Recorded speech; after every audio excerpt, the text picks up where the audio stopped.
کا نام لیکر جو بڑا مہربان نہایت رحم والا ہے۔ حامیم، یہ کتاب رحمان الرحیم کی طرف سے اتری ہے، ایسی کتاب جس کی آیتیں جدا جدا بیان کی گئی ہیں، یعنی قرآن عربی، ان لوگوں کے لیے جو سمجھ رکھتے ہیں، جو بشارت بھی سناتا ہے اور خوف بھی دلاتا ہے۔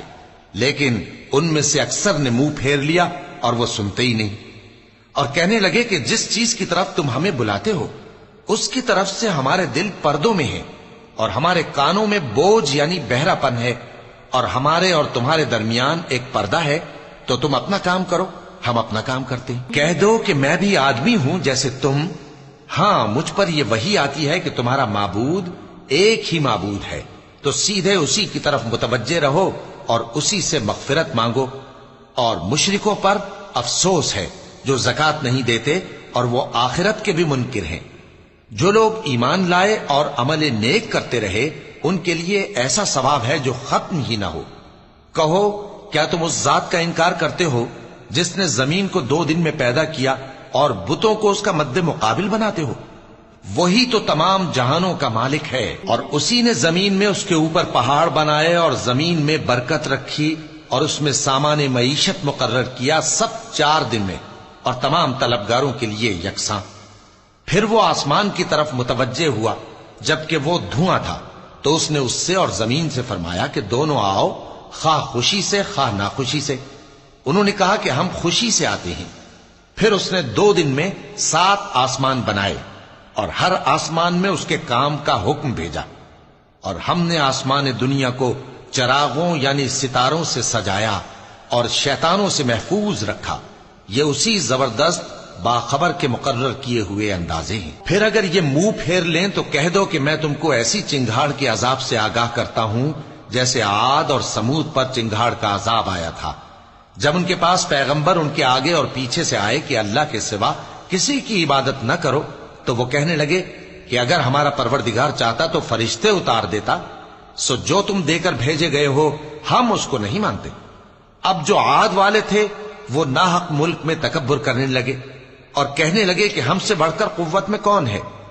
کیا انہوں نے نہیں دیکھا کہ اللہ جس نے ان کو پیدا کیا وہ ان سے قوت میں بہت بڑھ کر ہے، اور وہ ہماری آیتوں سے انکار کرتے رہے۔ تو ہم نے بھی ان پر نحوست کے دنوں میں زور کی آندھی چلائی تاکہ ان کو دنیا کی زندگی میں ذلت کے عذاب کا مزہ چکھا دیں، اور آخرت کا عذاب تو بہت ہی ذلیل کرنے والا ہے، اور اس روز ان کو مدد بھی نہ ملے گی۔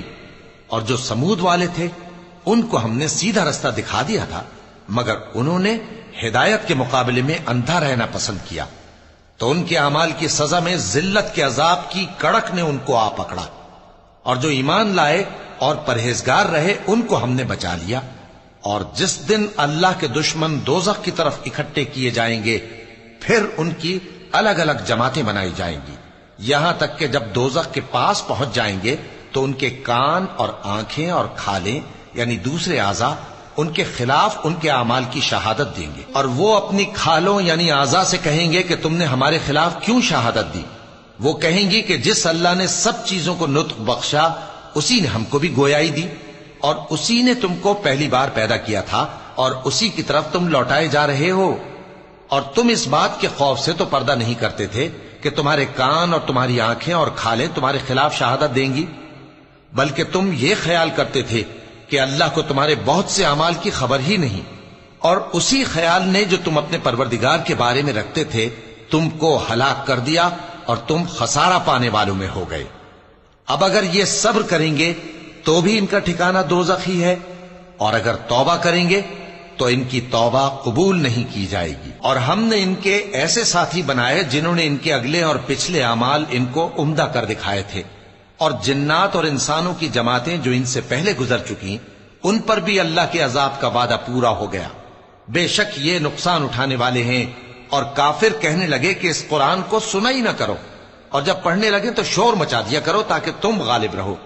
سو ہم بھی کافروں کو سخت عذاب کے مزے چکھائیں گے اور ان کے برے اعمال کی جو وہ کرتے تھے سزا دیں گے۔ یہ اللہ کے دشمنوں کا بدلہ ہے یعنی دوزخ، ان کے لیے اسی میں ہمیشہ کا گھر ہے۔ یہ اس کی سزا ہے کہ ہماری آیتوں سے انکار کرتے تھے۔ اور کافر کہیں گے کہ اے ہمارے پروردگار،